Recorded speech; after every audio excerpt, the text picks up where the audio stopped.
être si nombreux. Au moins, grâce à vous, je saurais ce que ça faisait comme effet à Johnny d'arriver sur la scène de Bruxelles.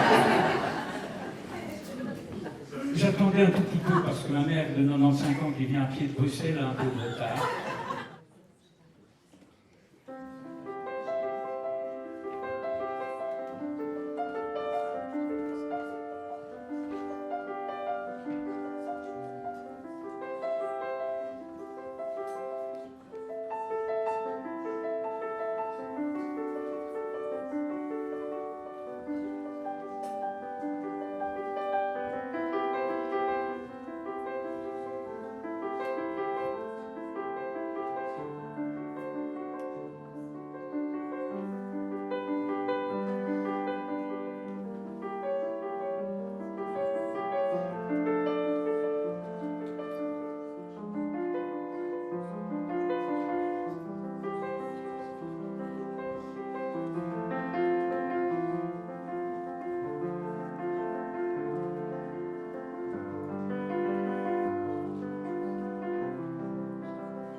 Vous me faites prince, princesse, un honneur mêlé de magie en m'accueillant dans cet endroit où le temps est passé en écrivant l'histoire. Sans Madame Tallien, qui a fait de ce château l'écrin de ses passions, de son esprit, de ses audaces, Masaniello n'aurait certainement jamais créé la muette de Portici à Bruxelles. Et il n'aurait pas, dans un portando magnifique, crié ce Vive la liberté qui donne naissance à notre pays le 25 août 1830. Mais que vaut la liberté si elle n'est pas au service de la vérité? La vérité, me direz-vous, c'est quelque chose de bien difficile à cerner. Mais on sait au moins une chose, c'est qu'elle ne se trouve jamais là où rôde le mensonge.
SARS-CoV-2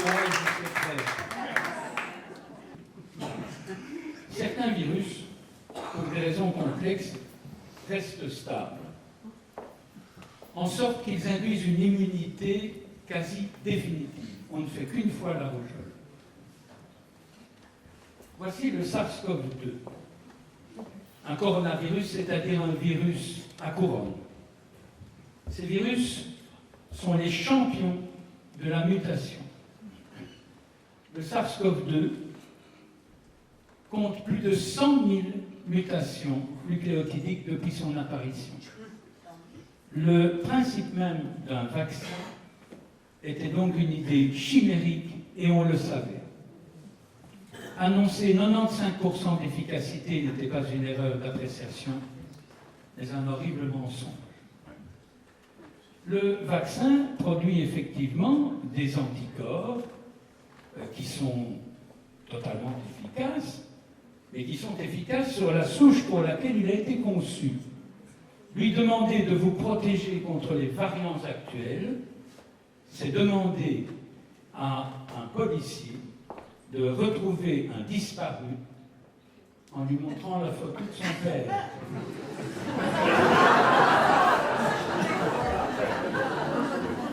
Fabriquer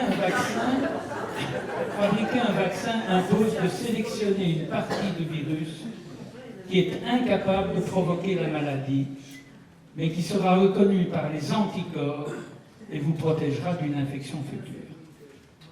Pour le Covid, on choisit la protéine spike. La protéine spike, c'est une protéine immunisante, mais c'est une de ces pointes de la couronne du virus. C'est une protéine évidemment totalement immunisante et qu'on aurait pu produire en laboratoire. Mais produire une protéine en laboratoire en grande quantité, c'est très cher et c'est très long. On va donc raccourcir la procédure en vous donnant la recette de la protéine spike pour que vos propres cellules se chargent de la fabriquer. Et la recette, c'est de l'ARN messager qui va être capable d'être déchiffré par vos ribosomes dans les cellules et de produire les protéines dont vous avez besoin pour vous immuniser contre le SARS-CoV-2. Primo, comment fabrique-t-on de l'ARN? Et avant de fabriquer de l'ARN, il faut fabriquer son moule qui est de l'ADN. Et on utilise pour ça un ADN plasmidique, c'est-à-dire circulaire, comme vous le voyez, il est replié sur lui-même. C'est ce moule, au départ duquel on va fabriquer de l'ARN, mais ça coûte aussi très cher, et c'est aussi très long. Alors que va-t-on faire? Eh bien, on va utiliser des bactéries, des Escherichia coli, dans lesquelles on va injecter un petit peu d'ADN. Et comme les bactéries, vous voyez ici une image microscopique réelle, se divisent extrêmement vite, on va avoir très très vite des milliards de copies de l'ADN dont on a besoin pour fabriquer l'ARN. Il suffit alors de percer les parois, les membranes de ces bactéries, comme on perce des ballons de baudruche, pour obtenir une soupe qui contient des quantités extrêmement importantes d'ADN. Il faut évidemment purifier cette soupe de toutes les impuretés pour ne conserver que l'ADN. Une fois qu'on a cet ADN, il est très facile de produire de l'ARN, car il suffit à ce moment-là, dans des tubes à essai, de mélanger un solvant et les solutés nécessaires pour la fabrication de l'ARN à cette soupe d'ADN pour que, très rapidement, on obtienne les ARN messagers nécessaires au vaccin. Alors, le vaccin, qu'est-ce que c'est? C'est cette soupe qu'on a purifiée des ADN. Évidemment, ce processus est un processus complexe, mais qui ne doit laisser dans le vaccin que l'ARN. Et ce vaccin, c'est un vaccin parfaitement intéressant. Il est intéressant parce que ce qu'on vous a dit est vrai.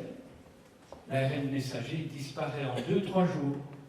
Et les protéines spike, dès qu'il n'y a plus d'ARN, disparaissent en quelques heures.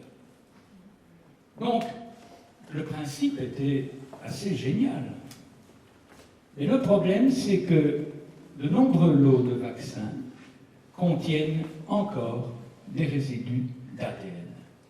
Et l'ADN a une propriété particulière qui le différencie de l'ARN, c'est que cet ADN peut s'incorporer à votre génome.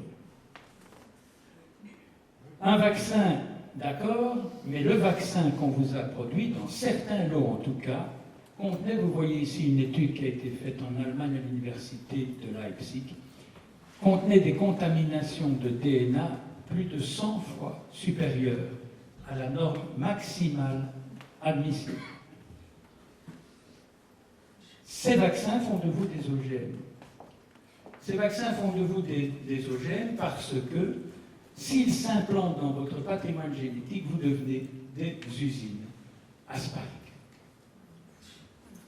Tout le monde, tous les médecins, peut-être pas tous, mais tous ceux qui s'informaient en tout cas, savaient en janvier 2021 que ce risque existait puisque la firme Merck, qui produit les matériaux nécessaires à la fabrication de l'ADN, expose très clairement dans ses notices que le pas limitant, c'est la purification des substrats. Et qu'ils expliquent très bien qu'il faut être extrêmement vigilant parce que de l'ADN peut persister si on ne prend pas tous les soins nécessaires à la fabrication de l'ARN vaccinal. Dans les lots qu'ils ont donnés à examiner à l'EMA, ils avaient pris un très grand soin, en sorte que l'EMA a examiné des lots de très bonne qualité. Mais des enquêtes faites par l'équipe de Robert Kennedy aux États-Unis, on sait que la purification et la qualité de la purification s'est fortement relâchée quand ils sont passés à la commercialisation. J'ai des patients qui souffrent de syndromes post-vaccinaux, et on sait que ce sont des syndromes post-vaccinaux parce que ce sont, d'ailleurs, il y en a probablement ici dans la salle, en tout cas Lucie peut-être, ou Aurélien. Alors, ces patients ont été à Magdebourg en Allemagne. Pourquoi Magdebourg? Parce que l'État belge, l'État français, l'État italien se refusent à nous donner le moyen de doser la spike, qui est le seul moyen de savoir s'il y a une incorporation de l'ADN dans le génome. On peut comprendre évidemment que les experts corrompus qui ont pensé à cette vaccination de masse n'ont pas envie que l'on dose cette spike. Mais on savait tout cela en 2020. Et pourtant, vous voyez, ceci c'est la note qu'on reçoit le 23 janvier 2021 du Conseil national de l'ordre. Et cette note nous dit, je vous lis, l'ordre des médecins veillera à ce que les médecins respectent leurs devoirs déontologiques en endossant un rôle de pionnier par la recommandation et la promotion de la vaccination. L'ordre sévira fermement contre la diffusion d'informations qui ne cadrent pas avec l'état actuel de la science. Or, le 23 janvier 2021, la seule science qui est parlée était celle de ceux qui vont tirer des bénéfices plantureux de la vaccination. J'adresse donc à ce moment-là un courrier à mon ordre, qui est ce courrier, vous voyez, du 5 juin 2021, dans lequel j'écris ceci. Comment l'État peut-il s'arroger le droit de court-circuiter le médecin traitant en organisant la vaccination sur base d'un consensus recueilli auprès d'experts pétris de conflits d'intérêts non déclarés, ce qui constitue, vous l'avez rappelé dans la petite circulaire, une faute déontologique? Par quelles entorses au bon droit, au bon sens, les échevins de la santé se substituent aux médecins et s'autorisent à pratiquer l'art de guérir en convoquant à l'aveugle des citoyens pour leur administrer un vaccin tiré au sort? N'y aurait-il pas assez de médecins traitants en Belgique? Il y en a 42 000. Pour assurer la vaccination de la population dans de parfaites conditions éthiques et scientifiques, seul un médecin traitant est habilité à éclairer le choix du patient, en conseillant vivement la vaccination quand elle est bénéfique, comme c'est assurément le cas des sujets à risque, ce que je pensais alors parce que je ne connaissais pas encore le vaccin, je ne le pense plus maintenant, en orientant les patients thrombotiques vers un vaccin moins thrombogène ou réputé tel, en renonçant à le proposer à des patients qui ont fait la maladie et montrent une immunité suffisante, notamment ceux qui ont été infectés par des variants récents, en la déconseillant surtout à des patients jeunes qui ne présentent pas de risque. Et que me répond l'ordre? Rien. Un silence de mort. Le silence des complices, des mains sales, le silence des collabos, le silence de ceux qui ne peuvent plus faire marche arrière. Un silence de mort, comme le dit Max Frisch, pire que le bruit des bottes, le silence des pantoufles. La décision du Conseil d'appel a pourtant estimé que l'ordre n'avait pas à museler le débat. Le Conseil d'appel, qui m'a blanchi, a bien précisé que dans une société démocratique, le débat était une condition nécessaire. Entre-temps, les études qui démontraient les défauts évidents et majeurs de ce vaccin se multipliaient, enfilaient comme des perles d'un collier, les effets secondaires parfois dramatiques, myocardite, paralysie, syndrome neurologique, etc., etc. Je tente donc un nouvel essai et j'adresse la lettre suivante, ça c'est le 2 février 2026, sur ce préoccupant sujet, aux académiciens, au Conseil supérieur de la santé, à Scienzano et à l'ordre. Tout le monde se tait. Malgré les critiques de son propre conseil d'appel, l'ordre se tait. Voici le courrier resté sans réponse à ce jour. Je suis régulièrement confronté dans ma patientèle à des victimes de syndromes post-vaccinaux relativement typiques qui associent un brouillard cérébral et divers déficits neurologiques centraux ou périphériques. Hypoacousie, voire cophose, vertige, acouphène, myoclonie, tremblement, parésie, asthénie. Chez des patients jeunes et en parfaite santé, avant la vaccination. Les bilans montrent quasi systématiquement des zones d'hypoperfusion cérébrale multiple à l'IRM sous Diamox. Ce qui est plus marquant en revanche, dis-je dans cette lettre, c'est d'observer plusieurs mois, voire plusieurs années après la vaccination chez des patients qui n'ont ni IgM ni IgG SARS-CoV-2 antigènes, donc qui n'ont pas fait le Covid, des taux de protéines spike plasmatiques à des niveaux qui s'organisent autour d'une moyenne de 50 picogrammes par millilitre, avec des extrêmes allant de 19 à 130. Ces taux sont critiquement élevés. Les dosages sont tous réalisés au centre MMD de Magdebourg par le professeur Brigitte Koenig de l'Université de Leipzig. Il n'y a aucune raison de penser qu'une protéine, quelle qu'elle soit, puisse se maintenir dans le plasma plus de 24 heures, sauf à concevoir une production ribosomale continue de la dite protéine, dont la source la plus vraisemblable serait un plasmide d'ADN vaccinal, muni de son propre promoteur au sein du cytoplasme de certaines lignées cellulaires. Et je poursuis, pour tester efficacement la pertinence de traitements destinés à combattre les effets nocifs connus de la spike, nous avons l'obligation morale de mettre à la portée de nos patients des outils de contrôle thérapeutique fiables, parmi lesquels les dosages de la spike plasmatique et lymphocytaire semblent être les plus urgents. Sans cela, rien n'est possible. La création d'un laboratoire belge de référence, universitaire ou non, d'une unité de dosage de la protéine spike par ELISA ultrasensible me semble une nécessité déontologique de premier plan. Je sais que l'État et ses institutions de contrôle ne regardent pas avec enthousiasme le dosage de routine de cette protéine qui pourrait rebattre les cartes du narratif en montrant des taux de spike anormaux, même chez des vaccinés asymptomatiques, c'est-à-dire qui n'ont aucun syndrome post-vaccinal. Aussi me suis-je permis d'insister sur la responsabilité que vous et moi portons dans cette épineuse question, d'où découle naturellement notre obligation d'offrir à la population ce guide thérapeutique si utile. Je pose donc la question aux autorités et aux biologistes. Le dosage de la spike est-elle à l'ordre du jour? Je suis bien sûr à l'écoute de vos commentaires et de vos remarques pertinentes que je vous demanderai de dévêtir de tout voile technocratique ou administratif. Je vous prie très humblement de confirmer la bonne réception de cet email pour m'éviter un envoi recommandé qui manque à mes yeux d'élégance et de courtoisie, mais qui sied si bien un courrier d'une immanente urgence dès lors que sa réception serait incertaine. Cette lettre, n'ayant pas de réponse, j'envoie 2 rappels, un recommandé, nous étions le 2 février quand je l'ai envoyé, et je n'ai pas de réponse le 15 avril. Or, le 15 avril, je reçois une réponse d'un laboratoire qui me dit qu'il veut bien se charger de manutentionner la préparation d'échantillons envoyés à Magdebourg en groupe. Donc des patients qui se feraient faire un prélèvement ici en Belgique, chez des médecins, qui serait géré par un laboratoire qui l'enverrait à Magdebourg pour faire ce qui coûte évidemment beaucoup moins cher que le voyage, aller-retour en avion, une nuit d'hôtel, il faut être le matin à 8 heures.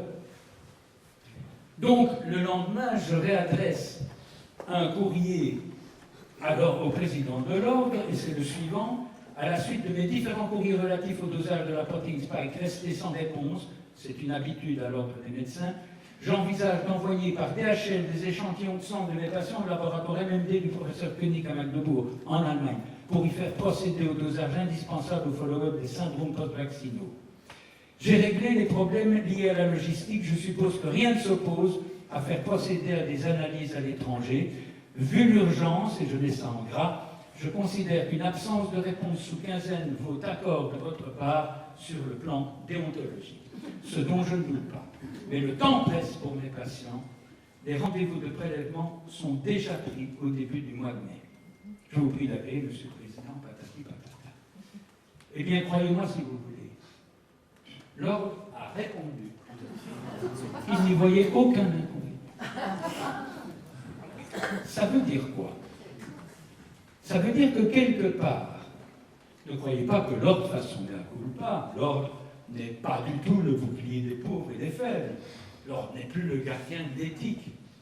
L'ordre reste un instrument docile et complice des élites.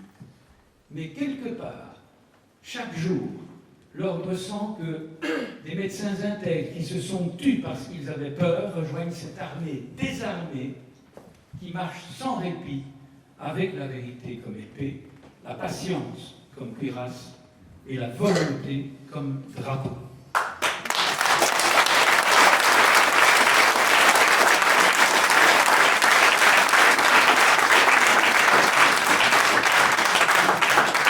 Le monde est resté sourd à nos appels. Aussi sourd que l'homme qui, dans cette maison, écrit le 6 octobre 1802 le testament d'Heiligenstadt. Beethoven a 32 ans.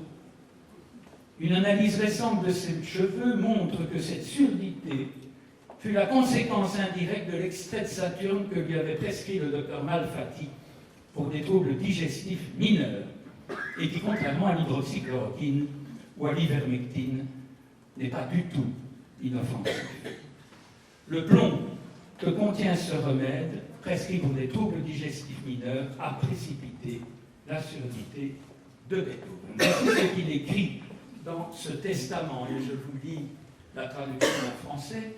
« Ô vous, homme qui me tenez pour haineux, obstiné, ou qui me dites misanthrope comme vous vous méprenez sur moi, considérez seulement que depuis 6 ans, un état déplorable m'infeste, aggravé par des médecins insensés, déjà à l'époque, et trompé d'année en année dans son espoir d'amélioration. J'ai dû tôt m'isoler, mener ma vie dans la solitude, et si j'essayais bien parfois de mettre tout cela de côté, oh, comme alors j'étais ramené durement à la triste expérience renouvelée de mon ouïe défaillante. Et certes, je ne pouvais me résigner à dire aux hommes, parlez plus fort, criez, car je suis sourd. Ah, comment aurait-il été possible que j'avoue alors la faiblesse d'un sens, qui chez moi devrait être d'un degré plus parfait que chez les autres. Un sens que je possédais autrefois à un tel degré de perfection que peu de gens de ma profession l'ont ou l'ont eu. On met un S à la deuxième personne, c'est que je possédais autrefois. Il écrit ce testament en même temps que sa 14e sonate. Ces nouvelles Stab, critique musicale idée au demeurant, verra une balade au clair de lune, forçant des générations de pianistes à transformer cette page douloureuse et tragique en une balade romantique sous des rayons de lune, alors qu'elle n'est qu'un cri de colère.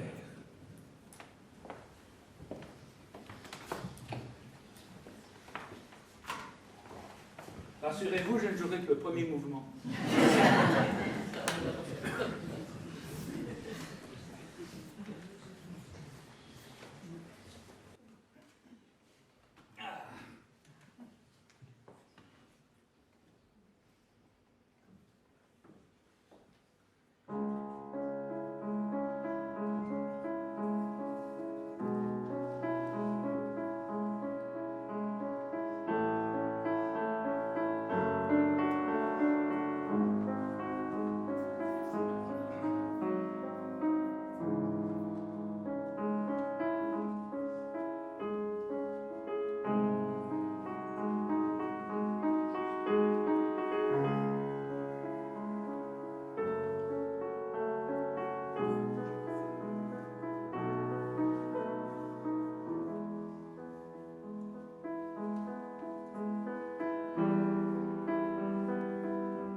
chirurgien, j'ai 72 ans et demi, comme disent les enfants, et malgré mon jeune âge, j'ai côtoyé beaucoup de personnes remarquables. Mais l'homme le plus marquant qu'il me fut donné de rencontrer a eu la bonne idée de faire la cour à ma mère et par les détours enchantés de l'amour de devenir mon père. Il m'a enseigné qu'un Gaulois se rebelle toujours quand le ciel lui tombe sur la tête. Il m'a enseigné que nous devons toujours être des hommes libres. Il m'a enseigné que les seules chaînes qu'un médecin doit porter sont celles de son serment, dont les derniers mots ont le parfum du sacré. Je vous les lis. Je n'utiliserai pas la médecine pour faire obstacle aux droits et aux libertés humaines, même sous la contrainte, que je sois méprisé si je manque à ces promesses.